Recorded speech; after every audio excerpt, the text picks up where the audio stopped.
नमस्कार दोस्तों, स्वागत है आप सभी का हमारे चैनल कबीर जुडिशियल क्लासेस में।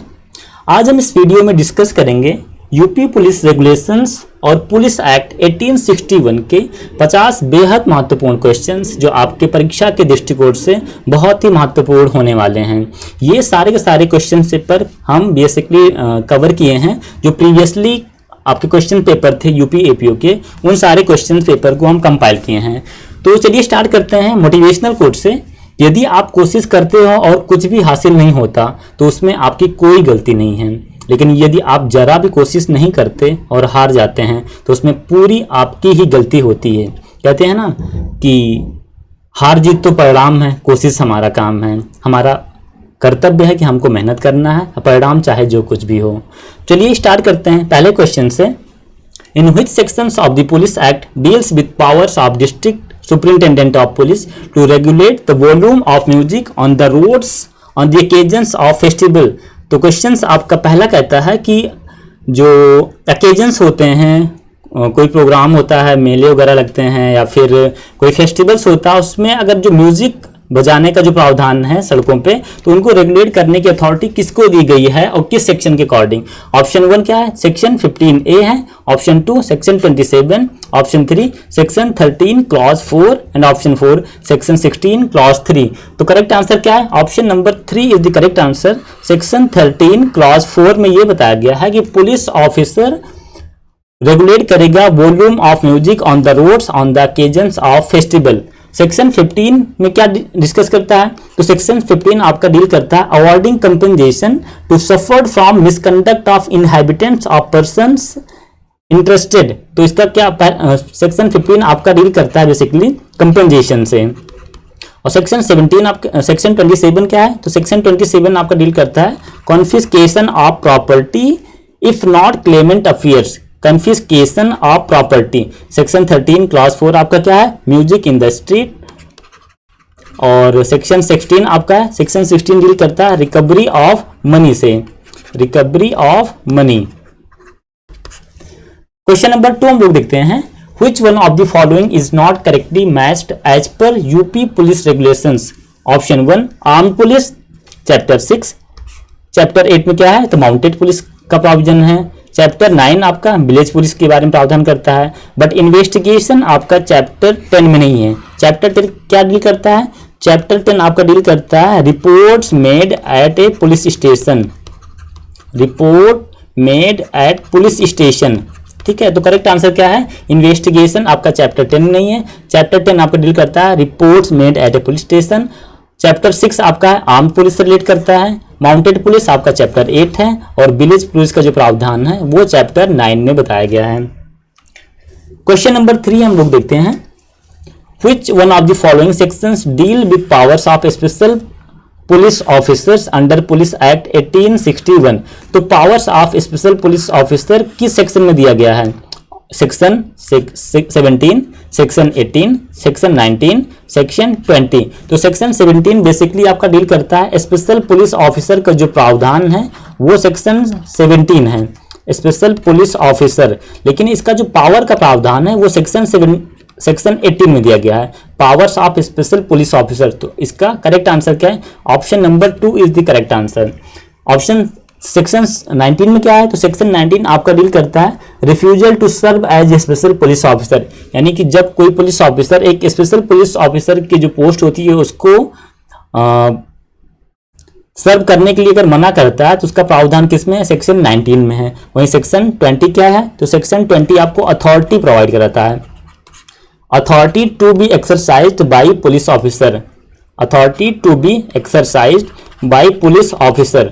तो इसका करेक्ट आंसर क्या है, option number 2 is the correct answer. आपको ये क्वेश्चंस आपको याद रखना है कि सेक्शन 17 में क्या है, 18 में क्या है, 19 में, ये तीनों सेक्शन बहुत इंपॉर्टेंट हैं। सेक्शन 18 मैंने फिर से रिवाइज कर लेते हैं, पावर्स बताता है। सेक्शन 17 आपका स्पेशल पुलिस ऑफिसर का प्रावधान बताता है। सेक्शन 19 आपका refusal to serve as a police special police officer. ठीक है, क्वेश्चन नंबर 4 हम लोग देखते हैं, which one of the following paras of police regulations provide that it is the personal duty of the police thana in charge not to keep a person of unsound mind in the same cell with other person। किस para में ये बताया गया है कि जो unsound mind person होता है उसको एक ही सेल में, यानी कि अनसाउंड माइंड पर्सन को किसी दूसरे व्यक्ति के साथ नहीं रखा जाएगा। ये क्या है? ड्यूटी ऑफ पुलिस थाना इंचार्ज, यानी पुलिस थाना इंचार्ज की ड्यूटी है कि कोई अनसाउंड माइंड पर्सन है तो उसको दूसरे व्यक्ति के साथ सेल में नहीं रखा जाएगा। किस पैरा में बताया गया है? Para 160, para 161, option 3 para 162 and option 4 para 163। तो इसका करेक्ट आंसर क्या है? Option number B is the correct answer, यानी कि पैरा 161 इसका प्रावधान बताता है। और 162 में क्या है? तो 162 आपका डील करता है minor girl should not be kept in custody of police. और पैरा 163 में क्या है? तो seriously sick person to be kept in custody where he is, यानी कि सीरियसली सिक जो पर्सन है उसका प्रावधान किसमें है? तो पैरा 163 में है। क्वेश्चन नंबर हम लोग 5 देखते हैं। Police officer will take unclaimed property into his position but for its disposal whose orders are to be taken in consideration for guidance, यानी कि जो अनक्लेम्ड प्रॉपर्टी होगा उसका पोजीशन किसके पास होगा? पुलिस ऑफिसर के पास होगा। But his position but for its disposal, यानी कि जो उसका डिस्पोजल होगा वो किसके आदेश के अकॉर्डिंग होगा? It is to be taken in consideration for guidance of district magistrate, यानी डिस्ट्रिक्ट मजिस्ट्रेट के गाइडेंस के द्वारा उसका डिस्पोजल किया जाएगा। तो करेक्ट आंसर क्या है? Option number 3 is the correct answer. But आपसे अगर ये पूछ ले कि अनक्लेम्ड प्रॉपर्टी का पोजीशन किसके पास होगा, तो आपको हमेशा बताना है कि जो पुलिस ऑफिसर होगा वो अनक्लेम्ड प्रॉपर्टी का पोजीशन उसके पास होगा। लेकिन जब डिस्पोजल करना होगा तो डिस्पोजल हमेशा होगा with the guidance of the district magistrate. Question number 6 देखते हैं हम लोग। Who among the following officers can order for public gathering, public movement on public road and street? तो जो पब्लिक गैदरिंग होगा, पब्लिक मूवमेंट होगा, उनको आदेश कौन करेगा?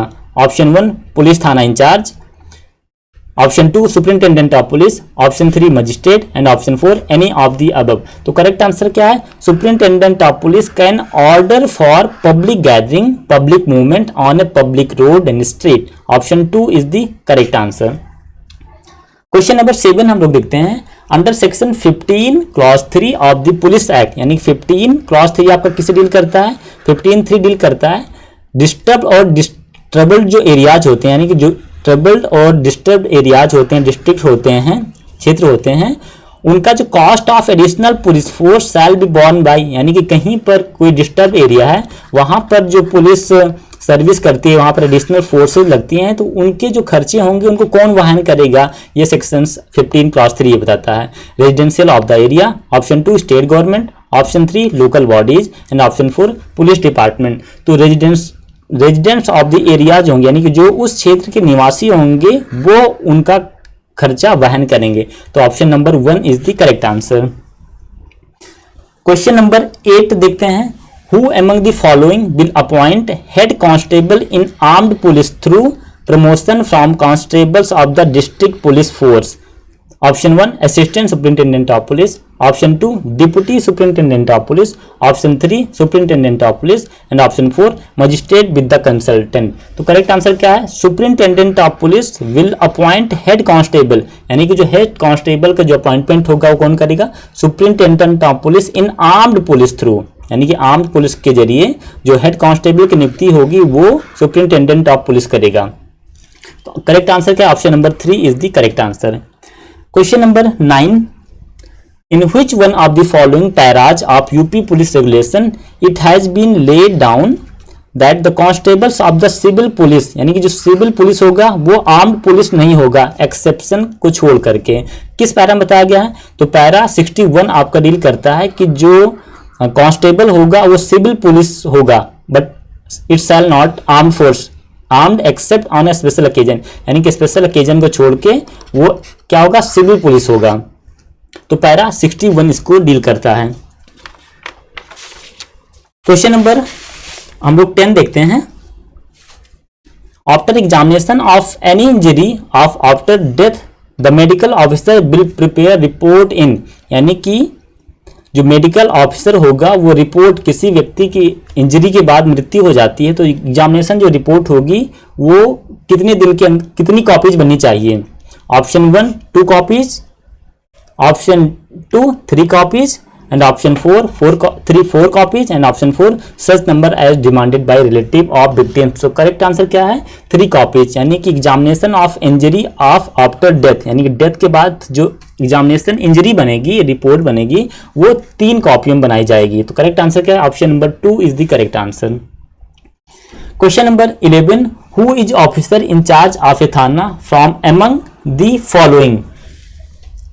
Option 1 head constable, option 2 assistant sub inspector of police, option 3 sub inspector of police, and option 4 deputy superintendent of police. तो correct answer क्या है? सब इंस्पेक्टर ऑफ पुलिस जो होगा वो इंचार्ज ऑफ थाना होगा. करेक्ट आंसर क्या? Option number 3 sub inspector of police. Question number 12, which one of the following is not included with in the meaning of cattle, यानी कैटल की जो मीनिंग है उसमें कौन नहीं शामिल है? ऑप्शन 1 डॉग, ऑप्शन 2 सीप, option 3 God, option 4 all of the above. तो करेक्ट आंसर क्या है? डॉग आपका कैटल में शामिल नहीं है, बल्कि सीप और गॉट ये दोनों शामिल हैं. तो करेक्ट आंसर क्या है? Option number 1 is the correct answer. Dog is not included with in the meaning of cattle under police act 1861. Question number 13, under the UP police regulation A village चौकीदार is responsible to the, जो village चौकीदार होंगे वो किसके प्रति responsible होते हैं? Option 1 district superintendent of police, option 2 superintendent of police, option 3 village Pradhan, and option 4 district magistrate. तो जो विलेज चौकीदार होते हैं वो डिस्ट्रिक्ट मजिस्ट्रेट के ऊपर रिस्पॉन्सिबल होते हैं, यानी कि जो डिस्ट्रिक्ट मजिस्ट्रेट होता है उनका जो गवर्न कौन करता है? डिस्ट्रिक्ट मजिस्ट्रेट ही गवर्न करता है विलेज चौकीदार को. Question number 14, section 7 of the police act 1861 related with home departmental proceeding, option 2 judicial action, option 3 both, and option 4 none of the above. तो करेक्ट आंसर क्या है? सेक्शन 7 जो आपका है वो डिपार्टमेंटल एक्शन से रिलेटेड है. तो correct answer option number 1 is the correct answer.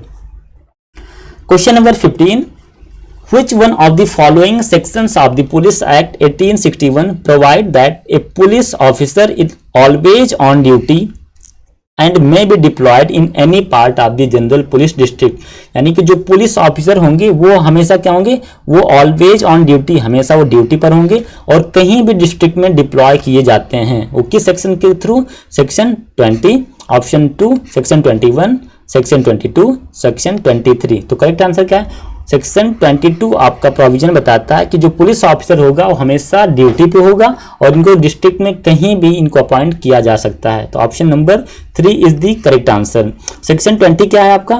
तो सेक्शन 20 आपका बताता है authority to be exercise by police officer. Section 21 क्या है? तो विलेज पुलिस ऑफिसर को जो प्रावधान है वो सेक्शन 21 में है, विलेज पुलिस ऑफिसर. ठीक है. सेक्शन 23 क्या है? Duties of police officer, duties of police officer. Section 23 duties of police officer. Section 21 village police officer का प्रावधान है. सेक्शन 22 आपका है police officer always on duty may be employed in any part of the district. Section 20 आपका क्या है? Authority to be exercise by public police officer. तो correct answer इसका क्या है? सेक्शन 22. क्वेश्चन नंबर हम लोग देखते हैं 16, which sections of the Police Act 1861 provides duties of police officer. तो पुलिस ऑफिसर को जो ड्यूटी का प्रावधान है वो किस सेक्शन में है? Duties of police officer. अभी हम लोगों ने इसके पहले प्रीवियस क्वेश्चन पेपर में देखा कि सेक्शन 23 आपका क्या बताता है कि duties of the police officer. और सेक्शन 10 क्या है आपका? सेक्शन 10 आपका है police officer not to be engage in other employment unless writing director general cum inspector general.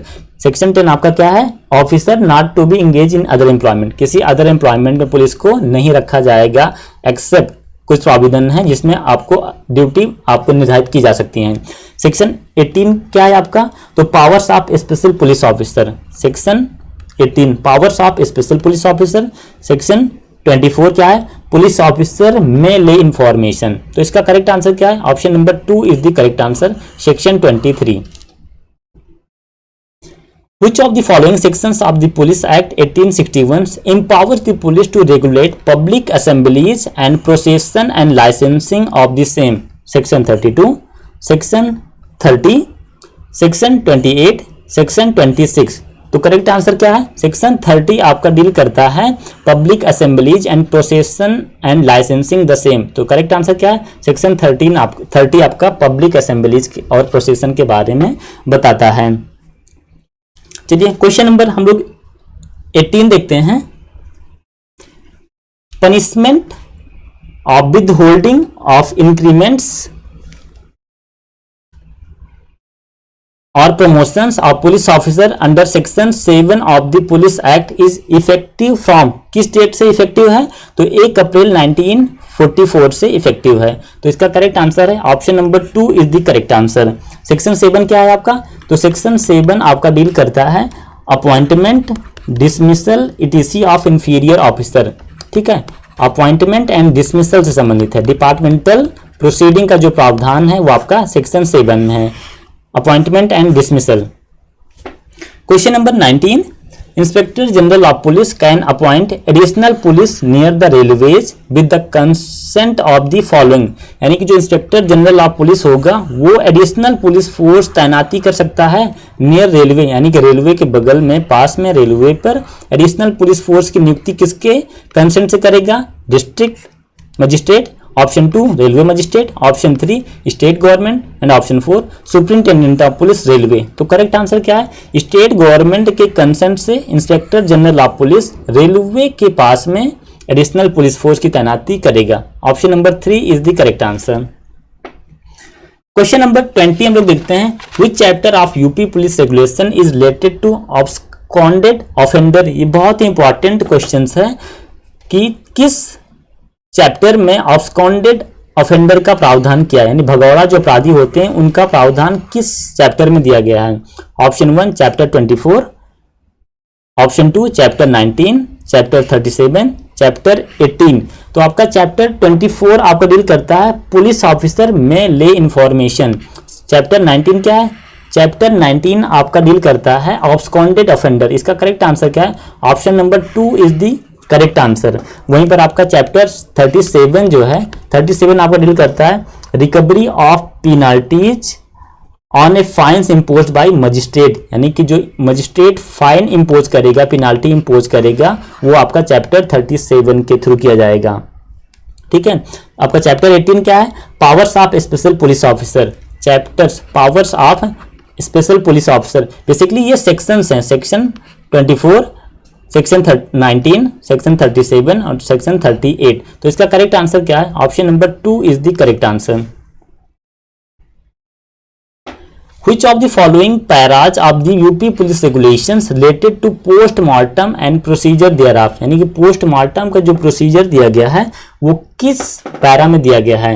Option 1 139, option 2 140, option 3 para 137 and option 4 para 138।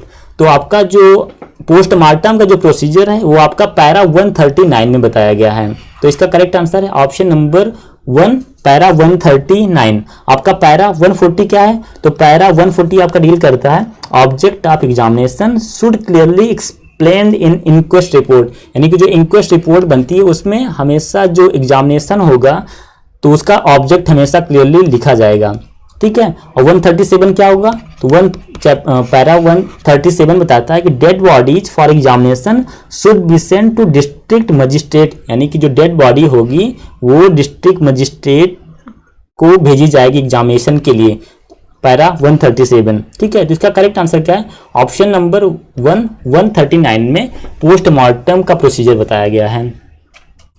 Question number 22, Which one of the following sections of the Police Act contains provisions relating to general diary? General diary का जो प्रावधान है वो किस section में बताया गया है? 44, 45, 46 एंड 47। तो हमेशा आप याद रखिएगा जनरल डायरी का जो प्रावधान है वो सेक्शन 44 में है। आप कैसे रिलेट करेंगे इसको, कैसे याद करेंगे? तो आपका आर्टिकल 44 इसको याद करिएगा, यानी कि आर्टिकल 44 क्या है आपका? यूनिफॉर्म सिविल कोड, यानी कि हमारी संविधान सभा ने कहा था कि हम यूनिफॉर्म सिविल कोड लागू करेंगे, लेकिन सरकार ने उसको क्या किया कि एक डायरी में लिख के अपने पॉकेट में रख लिया। तो आप कैसे याद करेंगे? जनरल डायरी, यानी कि सरकारों ने यूनिफॉर्म सिविल कोड को लिख के अपने डायरी में रख लिया। तो इसका करेक्ट आंसर क्या है? Option number 1 section 44। सेक्शन 45 क्या है आपका? सेक्शन 45 आपको डील करता है स्टेट गवर्नमेंट में प्रिस्क्राइब फॉर्म एंड फॉर्म, यानी कि फॉर्म का जो प्रावधान है स्टेट गवर्नमेंट में प्रिस्क्राइब फॉर्म सेक्शन 45 में है। सेक्शन 46 आपका स्कोप ऑफ द एक्ट है, scope of the act. Section 47 क्या है आपका, authority of district superintendent of police over village police. Section 47 यानी कि authority of district superintendent of police over village police. Question number 23 हम लोग देखते हैं, village chowkidar must attend at their police station on a fix dates for the purpose of reporting births and death, यानी कि जो village चौकीदार होंगे कितने दिन पे बर्थ एंड डेथ के बारे में पुलिस स्टेशन जाके बताएंगे। Once in a month, twice a month, thrice a month, once a year. तो करेक्ट आंसर क्या है, यानी कि ट्वाइस ए मंथ, यानी कि महीने में 2 बार जो पुलिस चौकीदार होगा वो पुलिस स्टेशन जाकर के अपने गांव के बर्थ एंड डेथ यानी कि जन्म और मृत्यु के बारे में बताएगा। तो ट्वाइस ए मंथ यानी कि महीने में 2 बार, यानी कि 15 दिन में 1 बार उसको जाना होगा। करेक्ट आंसर क्या, option number 2 is the correct answer. Question number 24, which one of the following sections of the Police Act 1861 has been repealed? कौन सा सेक्शन इसमें रिपील्ड कर दिया गया है। Section 44, section 35, section 28, section 11। तो आपका सेक्शन 11 आपका ये पुलिस एक्ट से रिपील कर दिया गया है। वहीं सेक्शन 44 आपका क्या डील करता है, आपका जनरल डायरी से डील करता है सेक्शन 44, ठीक है। सेक्शन 35 क्या आपका जुडिक्शंस बताता है, ये क्षेत्राधिकार, ठीक है। सेक्शन 28 क्या है कि person refusing to deliver of certificate of police officer. तो सेक्शन 28 है आपका delivery of certificate. Question number 25 हम लोग देखते हैं, the statutory power of the inspector general of police under section 7 of the police act 1861 is subject to, यानी कि जो इंस्पेक्टर जनरल ऑफ पुलिस होंगे वो सेक्शन 7 के थ्रू किस आर्टिकल के थ्रू गवर्न किए जाएंगे। Article 309, article 226, article 311 and article 390 of the Indian constitution. तो आर्टिकल 311 आपका प्रावधान बताता है कि संघ या राज्य के अधीन सिविल हैसियत में नियोजित व्यक्तियों का पदच्युत किया जाना। तो article 311 is the correct answer. और 309 क्या है आपका, आर्टिकल 309 यानी कि सेंट्रल गवर्नमेंट या स्टेट गवर्नमेंट के थ्रू जो सर्विस करने वाले व्यक्ति होंगे उनकी भर्ती और उनके कंडीशंस क्या होंगे, ये आर्टिकल 309 बताता है। वहीं आपका जो उनको हटाने का, रिमूवल का जो प्रावधान है वो आर्टिकल 311 बताया गया है, ठीक है। तो करेक्ट आंसर क्या है, option number 3 is the correct answer. 226 आप क्या है आपका, हाई कोर्ट को जो रिट इश्यू करने के जो पावर दिए गए हैं वो आपका आर्टिकल 226 है। क्वेश्चन नंबर 26 हम लोग देखते हैं, no police officer shall engage in an employment other than his duty under the police act 1861 unless expressly permitted to do so in writing by the district magistrate, deputy inspector general of police, option 3 inspector general of police and option 4 senior SP. तो correct answer क्या है, inspector general of जो police होगा वो आपको जो police officer होंगी उनकी तैनाती कहीं भी की जा सकती है with the writings of the inspector general of police, ठीक है। तो इसका करेक्ट आंसर क्या, option number 3 is the correct answer. Question number 27, under which section of the police act the state government is empowered to deploy additional police force in a distressed और criminal district, यानी कि किसी भी जिले में जो additional force की जो तैनाती होगी किस सेक्शन के थ्रू स्टेट गवर्नमेंट कर सकती है। तो सेक्शन 15 के थ्रू एडिशनल फोर्स की जो तैनाती उनका डिप्लॉयमेंट होगा वो सेक्शन 15 आपका डील करेगा। Question number 28, which one of the following is not correctly matched as per UP regulations? Armed police आपका चैप्टर 6, इसको हम पहले भी हम लोग डिस्कस किए हैं। चैप्टर 8 में माउंटेड पुलिस है, विलेज पुलिस आपका चैप्टर 9 में है और इन्वेस्टिगेशन आपका चैप्टर 12 में नहीं है। तो इसका correct answer option number 4 is the correct answer. आपका चैप्टर जो 12 है वो आपका डील करता है inquest, postmortem examination and treatment of wounded person, यानी कि जो घायल व्यक्ति होंगे उनका जो ट्रीटमेंट होगा और पोस्टमार्टम जो होगा, इंक्वेस्ट होगा यानी कि जो इंक्वायरी होगा, वो आपका चैप्टर 12 आपका डील करता है। क्वेश्चन नंबर हम लोग 29 देखते हैं। According to para 170 of UP police regulations act, public prosecutor will inspect malkhana, यानी कि जो पब्लिक प्रोसिक्यूटर होगा वो जो मलखाना होगा उसको कितने दिन में उसको इंस्पेक्ट करेगा। Option 1 once in a year, option 2 once in a 6 month, option 3 once in 3 months and option 4 once in a month. तो करेक्ट आंसर क्या है? वंस इन ए मंथ, यानी कि एक महीने में एक बार पब्लिक प्रोसिक्यूटर मलखाना का इंस्पेक्शन कर सकता है। तो ये किस पैरा के थ्रू? पैरा 170। ये पैरा आपको हमेशा याद रखना है, पैरा सेक्शंस और इसके जो अंदर जो कंटेंट है, इंपॉर्टेंट पॉइंट है, ये भी आपको याद रखना है। तो पैरा 170 आपको मलखाना के इंस्पेक्शन के बारे में प्रावधान देता है। क्वेश्चन नंबर 30 हम लोग देखते हैं। Which of the following provisions of UP police regulation is related with the gang register? तो गैंग रजिस्टर का जो प्रावधान है यूपी पुलिस रेगुलेशन में वो किस पैरा में दिया गया है? तो पैरा 253 में आपका इंट्रीज इन गैंग रजिस्टर का प्रावधान किया गया है। और 250 क्या है आपका? तो 250 आपका डिस्कस करता है कि list of bad characters and history seats, यानी कि जो बैड कैरेक्टर्स के हिस्ट्री सीटर होते हैं, अपराधी होते हैं, उनको पैरा 250 में बताया गया है कि उनका प्रावधान कैसे किया जाएगा। 251 क्या है आपका? Responsibility of circle inspectors in the matters of surveillance, यानी कि जो सर्कल इंस्पेक्टर होगा उनकी रिस्पॉन्सिबिलिटी 251 में बताया गया है। तो इसका करेक्ट आंसर क्या? Option number 4 is the correct answer. जो गैंग रजिस्टर्ड होगा वो पैरा 253 में बताया गया है। चलिए क्वेश्चन नंबर हम लोग 30 देखते हैं। Which one of the following is included under the term district superintendent of police? Option 1 joint of additional district superintendent, option 2 deputy superintendent of district superintendent, option 3 divisional district superintendent and option 4 none of the above। तो correct answer क्या है? Joint of additional district superintendent, ये आपका district superintendent of police में include करता है। Option 1 joint of additional district superintendent. Question number 32 under the police act the term property does not include, यानी कि प्रॉपर्टी में कौन शामिल नहीं है? Movable property, money, immovable property और वैल्यूएबल सिक्योरिटी। तो आपका वैल्यूएबल सिक्योरिटी भी प्रॉपर्टी में शामिल है, मनी भी प्रॉपर्टी है, इमूवेबल प्रॉपर्टी भी है, बट जो आपका इमूवेबल प्रॉपर्टी है ये आपका इसमें शामिल नहीं है। तो करेक्ट आंसर क्या है इसका? Option number 3 is the correct answer.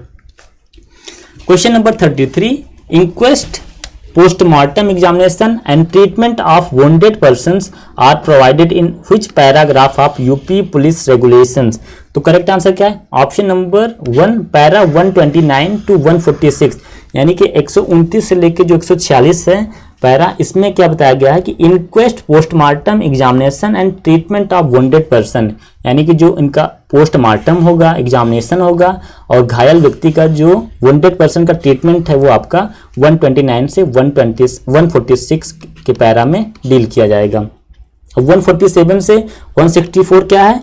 तो अरेस्ट, बेल एंड कस्टडी, ये अरेस्ट और बेल का जो प्रावधान है आपका इसमें बताया गया है। कौन सा चैप्टर? ये चैप्टर 13 है, ये चैप्टर 13। 104 टू 128 क्या है आपका? ये इन्वेस्टिगेशन का प्रावधान है, ये इन्वेस्टिगेशन चैप्टर 9, चैप्टर 9, ठीक है। चलिए क्वेश्चन नंबर 34 हम लोग देखते हैं। As per paragraphs 103 UP police regulation who is responsible by section 154 and 155(1) of the CrPC for the correct regarding of all reports of crime whether cognizable or non cognizable। Option 1 superintendent of police, option 2 circle officer, option 3 officer incharge of police station and option 4 subordinate sub inspector of station. तो correct answer क्या है? Officer incharge of police station. Question number 35 हम लोग देखते हैं। Who is the incharge of the police outpost under the UP police regulations. Option 1 head constable, option 2 station writer, option 3 circle inspector and option 4 inspector. तो head constable जो होता है वो in charge होता है क्या, outpost of police. Option 1 is the correct answer. Question number 36, under para 221 of UP Police Regulation, who has power to expunge the name of the offender from absconded register? Option 1 District Superintendent of Police, Option 2 District Magistrate, Option 3 Chief Judicial Magistrate and Option 4 Home Minister of the State। तो इसका correct answer क्या है, district magistrate जो होता है वो किसी व्यक्ति का ऑब्सकंडेड रजिस्टर से नाम एक्सपंज कर सकता है। Option 2 is the correct answer, district magistrate. Question number 37, which chapter of UP regulations provides provision for regulations and surveillance of bad character? In bad character के जो अपराधी होते हैं उनका रेगुलेशंस और सर्विलांस किस चैप्टर के थ्रू किया जाएगा? Option 1 chapter 20, option 2 chapter 19, option 3 chapter 21 and option 4 none of the above. तो करेक्ट आंसर क्या है? Option number 20 is the correct answer. ये आपका regulations and surveillance of bad character, ठीक है। तो करेक्ट आंसर क्या, option number 1 is the correct answer.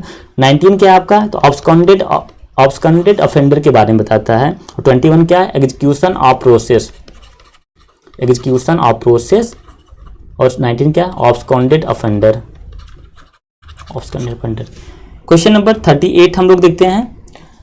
The police UP amendment act 1939 came into force on, कब से ये है आपका, तो 1 जनवरी 1939 से आपका यूपी पुलिस अमेंडमेंट एक्ट 1939 आपका इन्फोर्सेबल है 1 जनवरी 1939 से।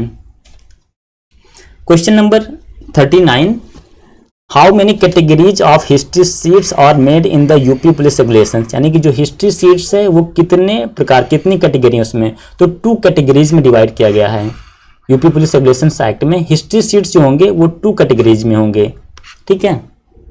Question number 40, in which of the following sections of police act 1981 the provisions for special police officer, special police officer का जो प्रावधान है, देखिए इसके पहले भी क्वेश्चंस में हम लोगों ने डिस्कस किया था। ये क्वेश्चंस आपका बार बार पूछा जाता है, इसलिए मैं बार बार कह रहा हूँ कि आपका 17, 18, 19 ये कुछ सेक्शन से आपको एकदम रट्टा मारना ही पड़ेगा।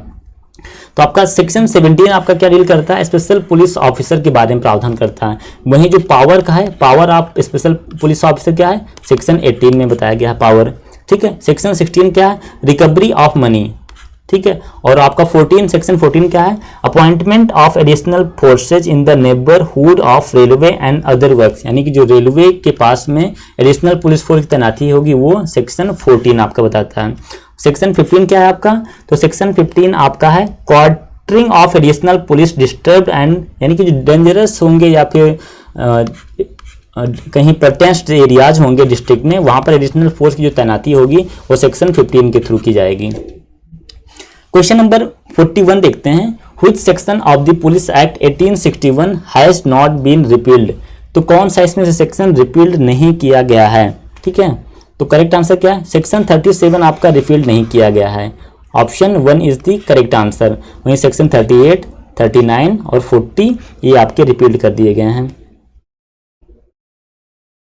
Question number 42, A village police is appointed by, जो विलेज यानी कि जो विलेज पुलिस होते हैं, चौकीदार होते हैं, वो किसके थ्रू अपॉइंटमेंट इनका होता है, तो इसके पहले हम लोग डिस्कस किए, डिस्ट्रिक्ट मजिस्ट्रेट के थ्रू इनका अपॉइंटमेंट किया जाएगा। Option number 3 is the correct answer. Question number 43 हम लोग देखते हैं, provisions to depute additional force in the neighbourhood of railway and public other works is given under the police act, यानी कि जो एडिशनल फोर्स होंगे नेबरहुड ऑफ रेलवे यानी कि रेलवे के पास में, उनकी तैनाती किस सेक्शन के थ्रू की जाएगी, तो आपका सेक्शन 14 अभी हम लोगों ने डिस्कस किया इसके पहले वाले क्वेश्चन में कि सेक्शन 14 में एडिशनल पुलिस फोर्स की तैनाती की जाएगी। और सेक्शन 10 आपका क्या है, तो सेक्शन 10 आपका है police officers not to engage in other employment, यानी कि जो पुलिस ऑफिसर वो किसी दूसरे कामों में उनको एंगेज नहीं किया जाएगा। अदर यानी कि अगर उसका जो अदर सुपीरियर अथॉरिटी होगी वो अपॉइंट कर सकता है। सेक्शन 12 क्या है आपका? तो सेक्शन 12 आपका है power of inspector general to make rule. Inspector general जो रूल बनाने की शक्ति दी गई है सेक्शन 12 में, इंस्पेक्टर जनरल। और सेक्शन 13 क्या है आपका? सेक्शन 13 आपका डील करता है additional police officer employed at cost of individuals, यानी कि किसी भी लोकेलिटी में अगर एडिशनल फोर्स तैनात की जाती है तो उनका जो कॉस्ट होगा उन लोकेलिटी से रिकवर किया जाएगा। क्वेश्चन नंबर 44 देखते हैं। A police officer shall be at liberty to resign his office unless he shall give to his superior office notice in writing for a period of, यानी कि जो कोई पुलिस ऑफिसर होगा अपने सुपीरियर पुलिस ऑफिसर को notice दे करके अपना रिजाइनेशन सबमिट कर सकता है। तो वो टर्म क्या है आपका? Not less than 3 months, option 2 not less than 1 month, option 3 not less than 2 month and option 4 not less than 6 month. तो करेक्ट आंसर क्या है? नॉट लेस देन 2 मंथ, यानी कि 2 महीने का आपको प्रायर नोटिस देना पड़ेगा अपने सुपीरियर अथॉरिटी को कि हम साहब अपना रिजाइनेशन देना चाहते हैं। तो आपका 2 मंथ का नोटिस आपको सबमिट करना पड़ेगा। तो option number 3 is the correct answer. Question number 45 हम लोग देखते हैं। Who is the officer in charge of the reserve police line under the UP police regulations? तो जो रिजर्व पुलिस लाइन होगा वहां का पुलिस इंचार्ज कौन होगा?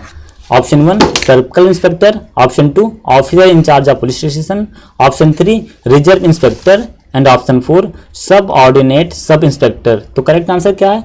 रिजर्व इंस्पेक्टर जो होगा वो रिजर्व पुलिस लाइन का ऑफिसर इंचार्ज ऑफ होगा। ठीक है, तो यूपी पुलिस रेगुलेशन एक्ट आपका डील करता है जो रिजर्व पुलिस लाइन होगा उसका जो ऑफिसर इंचार्ज होगा कौन होगा? Reserve inspector. Option number 3 is the correct answer.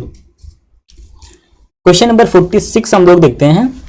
Provisions of chapter 32 apply to officers appointed under which sections of the police act, यानी कि चैप्टर 32 में जो पुलिस ऑफिसर्स के जो अपॉइंटमेंट होगा वो किस सेक्शंस के थ्रू गवर्न किए जाएंगे पुलिस एक्ट में? Option 1 section 7, option 2 section 2 and option 3 section 1 and option 4 section 9। तो आपका सेक्शन 2 आपका पुलिस एक्ट है, उसके थ्रू जो पुलिस ऑफिसर्स के जो अपॉइंटमेंट होंगे वो गवर्न किए जाएंगे यूपी पुलिस रेगुलेशंस एक्ट में चैप्टर 32 में। तो आपका सेक्शन 2 आपका पुलिस एक्ट है और चैप्टर 32 क्या है आपका? UP police regulations act. Question number 47 हम लोग देखते हैं। The police act 1861 received the ascent of governor general on, ये जो पुलिस एक्ट 1861 है उसको किस स्टेट को गवर्नर जनरल की एसेंट मिली थी? Option 1 March 22 1861, option 2 March 23, March 24 and option 4 मार्च 21 1865। तो क्वेश्चन नंबर 47 करेक्ट आंसर क्या है? जो पुलिस एक्ट था उस पे जो assent of the governor general मिली थी आपको 22 मार्च 1861 को। तो option number 1 is the correct answer. Question number 48 हम लोग देखते हैं। The words general police district shall embrace, option 1 any presidency, option 2 any state, option 3 any place or any part of presidency state or place in which this act shall be order to take effect and option 4 all of the above. तो correct का answer क्या है? All of the इसका correct answer है। तो general police जो district होगा वो एम्ब्रेस करेगा any presidency, any state, any place or any part of presidency. Option number 4 is the correct answer. Question number 49 हम लोग देखते हैं। The pay and other conditions of the service of members of the subordinate rank of police force shall be, option 1 as may be determined by the state government, determined by pay commission, option 3 as determined by the central government and option 4 all of the above। तो correct answer क्या है? तो इसका correct answer option number 1 is the correct answer, यानी कि state government के through उनका जो पे कमीशन होगा वो डिटरमाइन किया जाएगा। Last questions but not least of this video, which sections of the police act vest the power of superintendent of the entire police force in the state government? Option 1 section 3, option 2 section 6, option 3 section 8 and option 4 section 7। तो section इसका correct answer क्या है? Option number 3 is the correct answer. Section 3 vest the power of superintendent of the entire police force in the state government. Option number 3 section 3 is the correct answer. तो चलिए इस तरह हम लोगों ने 50 क्वेश्चंस डिस्कस किए जो कि आपके एग्जाम के लिए बहुत महत्वपूर्ण होने वाले हैं। आपको पूरी शिद्दत के साथ आपको प्रीवियस ईयर के क्वेश्चन पेपर आपको लगाने हैं और जो इंपॉर्टेंट सेक्शंस हैं साथ साथ में हम उसको भी डिस्कस कर रहे हैं। आपको चाहिए कि आप एग्जाम जब भी आप क्लास देखने बैठें, आपको हमेशा पेन और कॉपी लेके बैठनी चाहिए। जो इंपॉर्टेंट सेक्शंस मैं आपको ओरली बता रहा हूँ, आपको उसको लिखने चाहिए, क्योंकि देखेंगे आपको आपके 47 सेक्शंस हैं आपका यूपी पुलिस एक्ट में, लेकिन आप देखेंगे 7 से 8 क्वेश्चन आपका सीधा यूपी पुलिस एक्ट में आएगा और 6-7 क्वेश्चन तो ये आपके यूपी पुलिस रेगुलेशंस एक्ट से पूछे जाएंगे। ठीक है, तो बेसिकली 15 क्वेश्चन होंगे, लेकिन आपके एग्जाम्स में ये बहुत महत्वपूर्ण होने वाले हैं। ये 15 क्वेश्चन आपको सेलेक्ट भी करा सकते हैं और आपको रिजेक्ट भी करा देंगे। ठीक है, तो आपको ये नहीं सोचना है कि ये माइनर एक्ट है, क्वेश्चंस कम पूछे जाते हैं। बेसिकली आईपीसी सीआरपीसी एविडेंस तो सारे लोग पढ़ते हैं, आप अपने एलएलबी में भी वीएलएलबी में भी पढ़े होंगे खूब, लेकिन यूपी पुलिस एक्ट आप बेसिकली इस टाइम फर्स्ट टाइम पढ़ रहे होंगे, तो आपको पूरी शिद्दत के साथ, आपको पूरी इंपॉर्टेंस के साथ इसको पढ़ना पड़ेगा। ठीक है, तो कि मार्क्स तो मार्क्स होते हैं, 1 नंबर सिलेक्शंस भी होता है और 1 नंबर से आपका रिजेक्शंस भी हो सकता है। तो आपके 15 क्वेश्चन जो आपके हैं बहुत महत्वपूर्ण है।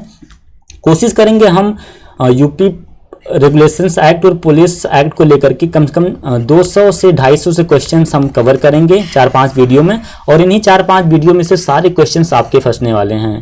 तो ध्यान रखिएगा, आप लोग मन लगा के पढ़ाई करिएगा। बहुत ही जल्दी मिलते हैं नेक्स्ट वीडियो में। तो थैंक यू सो मच।